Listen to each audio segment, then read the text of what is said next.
नमस्कार, स्वागत है आप सभी का आपके अपने ही चैनल एजुकेशन स्टडी पॉइंट पर। दोस्तों, आज का जो पेपर आपका आया था काफ़ी मॉडरेट लेवल था। पहले मैं बता दूं आपको, काफ़ी आसान पेपर थे। मैं कुछ आपको पॉइंट इसमें दिखाने वाला हूं, ध्यान से देखते जाइएगा। यानी आप कह सकते हो। अच्छा, एक चीज़ और होता है, मैं आपको इसमें एक चीज़ और जोड़ना चाहूँगा। दोस्तों, जिस दिन पेपर आसान हो जाए, ये आप कदापि मत सोचा करो कि काश इस दिन मेरा होता तो बहुत अच्छा होता, या जिसका कठिन हो जाए वो ये ना सोचे कि यार ये तो बड़ा बेकार गया। क्योंकि आप मान कर चलें बेटा, इसमें नॉर्मलाइजेशन होता है। मतलब अगर सरल पेपर है और आपने 120 करके अगर आप आए हैं, तो मान कर चलिए आप 105 पर ही रहेंगे, क्योंकि जो आप करके आए हो उतना नहीं मिलेगा, फिर वो कम कर दिए जाते हैं। नॉर्मलाइजेशन का यही तो दिक्कत है। खैर, तो बहुत बहुत स्वागत है सभी का। देखिए क्या क्या पॉइंट्स पूछे गए हैं। बहुत ही आसान पेपर था। डिस्लेक्सिया यानी विकार से संबंधित आपके 3 से 4 प्रश्न आए थे। आप जानते हो कि पठन विकार है। डिस्ग्राफिया आप जानते ही हो, लेखन से संबंधित विकार है। डिसकैलकुलिया आप जानते हो। डिसकैलकुलिया, कैलकुलिया से स्पष्ट है कि कैलकुलेशन मतलब आंकिक अक्षमता जिसके अंदर है, और जिसके अंदर ये तीनों प्रॉब्लम है उसे डिस्प्रैक्सिया कहते हैं। आइए बात करते हैं ग्राफ पेपर, ये गणित में आया था, इसके बारे में भी जान लो। ग्राफ पेपर वाला जो दोस्तों क्वेश्चन है आपका बना है, इस पे हम चर्चा कर लेते हैं। ये कहां पे और कैसे यूज करना है। दोस्तों, एक चीज मैं आपको क्लियर कर दूं, अगर कहीं लिखा हो 5 - 1 = 3, मान लीजिए कहीं पर ये लिखा हुआ है तो इसका मतलब यह है कि अगर बच्चे ने 5 में से 1 सब्सट्रैक्ट करने पर, घटाने पर 3 लाया है, तो अगर इस कमी को दूर करना है, जो कि रियल उत्तर आप जानते हो 4 होता है, लेकिन उसने 3 कहा है, तो हम ग्राफ पेपर का प्रयोग करते हैं। दशमलव का जोड़ घटाव गुणा भाग में गलती हो रही है, तो आप कहेंगे हम वहां पे ग्राफ पेपर प्रयोग करते हैं। ग्राफ पेपर यानी आलेख पेपर, आलेख पेपर भी नाम से इसका आ सकता है। और भी कुछ बातें आपसे पूछी गई थी, जैसे समय की पाबंदी पर आपका हिंदी गद्यांश आया हुआ था कि समय का, आप जानते हैं कि समय आपके लिए कहा गया ना, time and tides wait for none. तो समय की पाबंदी पर आपका दोस्तों निबंध आया था। निबंध क्या मतलब, निबंधात्मक प्रश्न ही आपके गद्यांश होते हैं, और उसमें से आपका ये प्रश्न उत्तर आपको करना था। सुगमता यानी एक क्लास में जो एक टीचर की जो भूमिका होनी चाहिए, वो सुगमवादी सोच, सुगमता का कार्य करता है वो। और सदुपयोग का संधि विच्छेद आया था। तो सदुपयोग का संधि विच्छेद आप कमेंट सेक्शन में लिख के हमें बताइएगा। ये आपसे हम पूछ रहे हैं, देखते हैं कितने लोगों को पता है। कमेंट में जरूर लिख के बताइएगा आप लोग, क्योंकि मैंने आपको संधि बहुत पढ़ाई है। अगर गलत करेंगे आप, तो मैं आपको पर्सनली रिप्लाई करूंगा कमेंट बॉक्स में। तो मैं जानना चाहता हूं कि आप कितना पढ़ के सीख पाए हो। योज्य प्रतिलोम, जब मैं लाइव क्लास में दोस्तों आपको पढ़ा रहा था, तो बहुत से बच्चे लाइव क्लास में आए और मुझसे ये बात बोलते, सर इतना आसान तो नहीं आता। देख लीजिए, योज्य प्रतिलोम पूछा गया है। योज्य प्रतिलोम क्या होता है? जैसे मान लीजिए कोई संख्या है, मैं कह दूं 3/5 का योज्य प्रतिलोम क्या होगा, तो दोस्तों इसमें केवल माइनस लगा दीजिए, इसे योज्य प्रतिलोम कहते हैं। स्थानीय मान से संबंधित प्रश्न दोस्तों आए थे, वो भी मैं आपको बता देता हूं। दशमलव वाला भी बता दे रहा हूं, वैसे भी बता दे रहा हूं, एक बार आप लोग जान लीजिए। जैसे 534.25, ठीक है। तो इसमें अगर आपसे इस 5 का स्थानीय मान यहां का पूछता है, तो 500 होगा। 5 के बाद कितने अंक हैं, जहां दशमलव लग गया वहां फुल स्टॉप लग गया। 3 का कितना होगा दोस्तों, 30 होगा। 4 का 4 ही होगा। 2 का 2/10 होगा, 10वां भाग है ये। और 5 का यहां 5/100 होगा, ठीक है। इसके अलावा अगर इधर 6 आ जाए या 7 आ जाए, तो 7/1000 होगा, 7 का। सममिति मैं आपको पढ़ा चुका हूं कई बार, मैं क्लासेस में लाइव आपसे बोला हूं कि 4 शब्दों का रखो ध्यान। प्रतिरूप, सममित, टाइलिंग। टाइलिंग को ही चौपड़ कहते हैं। ये गणित के पाठ्यक्रम के भाग होते हैं, ठीक है, जबकि कोण, अनुपात और समानुपात ये गणित के पाठ्यक्रम के भाग नहीं होते। दोस्तों संपूरक कोण से संबंधित प्रश्न था, तो जान लीजिए आप लोग, संपूरक कोणों का योग होता है दोस्तों 180 अंश। संपूरक कोण वे कोण होते हैं जिन दो कोणों का योग, यानी आप कह सकते हो दो कोण हमारे x प्लस वाई हैं, तो ये बराबर 180 अंश होगा। और जो कोटि पूरक कोण होता है, उन दोनों कोणों का जो मान होता है मेरे दोस्त, वो होता है 90 अंश। याद रखना, संपूरक आया है तो हो सकता है कल कोटि पूरक आ जाए। अगला दिखाते हैं। बहुत बार कराएं और आप में से ही बहुत से स्टूडेंट्स ने कहा सर इतना आसान नहीं होता। मैं लाइव आपके सामने प्रूफ दे रहा हूं और चेक कर लीजिएगा। मैं इसको आपको पढ़ाया था कि नहीं पढ़ाया था? भिन्नों में बड़ा और छोटा बताना। आप जानते हैं मैंने कहा था 3/4 और 5/10 में कौन बड़ा है? तो मैंने कहा था जिसका हर जितना ही छोटा होगा, सेकंडों में उत्तर करना है, चूंकि सीटेट है, टाइमर चलता रहेगा। जाहिर बात है 4 जो है आप जानते हो ऊपर वाले को अंश कहते हैं, नीचे वाले को हर कहते हैं।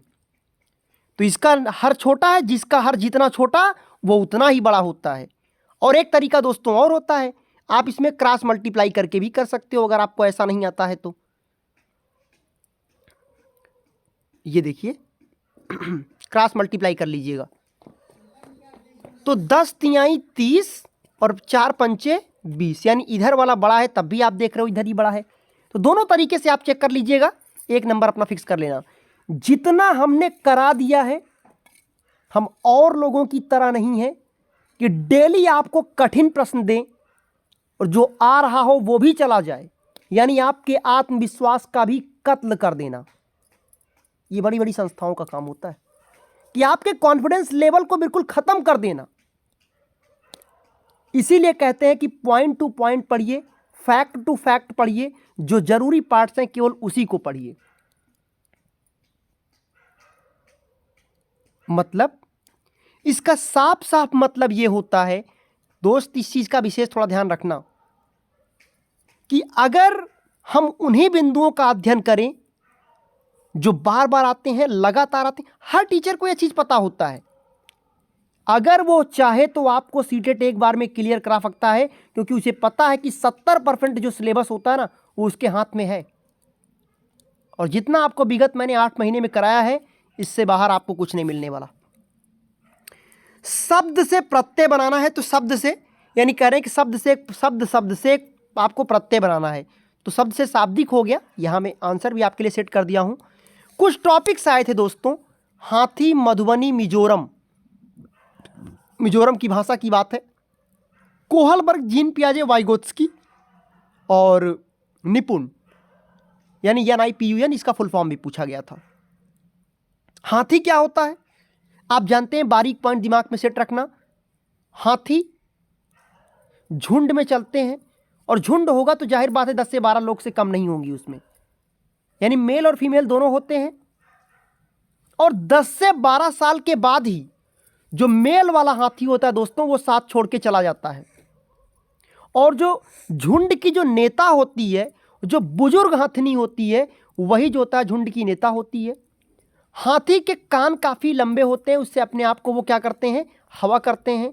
उनको गंदे पानी में रहना पसंद होता है, इससे आप जानते हो उनके शरीर को ठंडक मिलती है।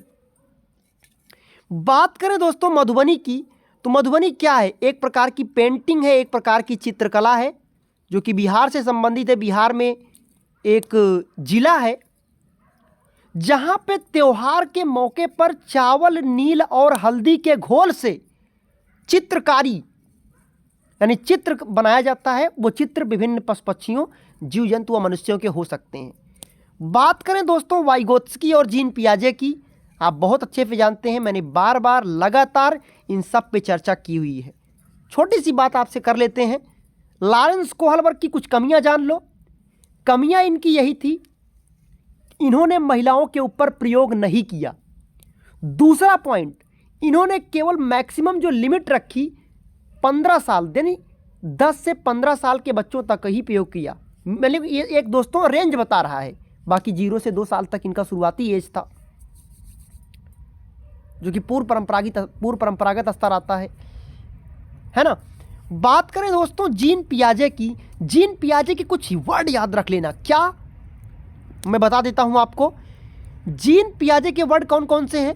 स्कीमा, आप जानते हो स्कीमा का मतलब ये होता है स्टोरेज। यस मीन्स स्कीमा और यस फॉर स्टोरेज, यानी जो बातें आप पढ़ते हो, आपको पढ़ाई जाती है, वो आपके दिमाग में सेव होता जाता है, इसी को दोस्तों स्कीमा कहते हैं। जीववाद, बच्चे के द्वारा अनर्गल की बातें करना, फालतू की बातें करना, जैसे कहता है ये मेरा हाथी है, ये उड़ता है, डैट मीन्स आप जानते हो कि ये उसके समझ के परे है, ये जीववाद होता है। ऐसे उनका अनुकूलन एक शब्द दिया गया था। अनुकूलन को 2 भागों में उन्होंने बांटा, एक समायोजन था, एक समावेशन था। सब पढ़ाया हूँ, सब जानते रहिए आप लोग। विलोमियता हो गया, केंद्रीकरण हो गया, विकेंद्रीकरण हो गया, ये सारे उन्हीं के वर्ड थे। और संज्ञानात्मक विकास के जनक भी थे। इन्होंने नैतिकता का भी सिद्धांत दिया था। और वाइगोत्स्की की जब बात आएगी दोस्तों, इनका भी वर्ड क्या है? भाषा, संस्कृति और समाज, किसी भी ऑप्शन में दिख जाए तो इनको टिक कर दीजिएगा। और सबसे महत्वपूर्ण पॉइंट, वाइगोत्स्की का दोस्तों एक जेडपीडी और एक स्केप फोल्डिंग। स्केप फोल्डिंग के नाम आपको थोड़ा पता होना चाहिए दोस्त, स्केप फोल्डिंग का नाम आप थोड़ा जानते रहें। स्केप फोल्डिंग का और भी नाम है ढांचा निर्माण, पाढ़। तो गलती मत करिएगा, ये कुछ वर्ड से ही पूछ सकता है, और पूछा ही, हमने कहा नहीं, पीछे के एग्जाम में नहीं पूछे थे, अब ये पूछना शुरू कर दिए हैं। और इन्होंने एक यमकेओ शब्द दिया था। यमकेओ का मतलब होता है मोर नॉलेजेबल अदर, यानी कि इनके कहने का अर्थ यह था कि कोई भी व्यक्ति भला उस व्यक्ति से क्यों सीखेगा जिसके पास उससे कम ज्ञान हो। आइए, एक फुल फॉर्म इन्होंने पूछा था दोस्तों कि निपुण मतलब इसका फुल फॉर्म क्या होगा? तो इसका फुल फॉर्म होगा मेरे दोस्त क्या? National initiative for proficiency in the reading with the understanding and numeracy. याद रख लीजिएगा, आपको लग सकता है, हो सकता है आपके एग्जाम में ना आए, लेकिन हो सकता है रिपीट भी हो जाए, तो ये आप पढ़ लीजिएगा, स्क्रीनशॉट ले लीजिएगा। तो खैर मैं यही कहूँगा कि आज का पेपर मॉडरेट था, मतलब बिल्कुल कह सकते हो कि मिला जुला स्तर था, ना बहुत कठिन ना बहुत सरल। और आज के जो प्रश्न आपके आए थे सीडीपी में, वो दोस्तों कुछ फैक्ट पर आधारित थे, तो इसीलिए कहते हैं फैक्ट भी पढ़िए, पेडागॉजी भी पढ़िए। ओवरऑल जिसके पास सब कुछ होगा, अंत में विजय उसी की होती है। तो बेस्ट ऑफ लक आप सबके कल के एग्जाम के लिए। Thank you so much. और हाँ, जो मैंने प्रश्न आपसे पूछे होंगे उनके उत्तर आप जरूर कीजिएगा, और वीडियो कैसा लगा ये भी आप बताइएगा। चैनल पे पहली बार अगर आप विजिट किए होंगे तो सब्सक्राइब कर लीजिएगा। थैंक यू सो मच, बहुत बहुत धन्यवाद, बहुत बहुत आभार, थैंक यू।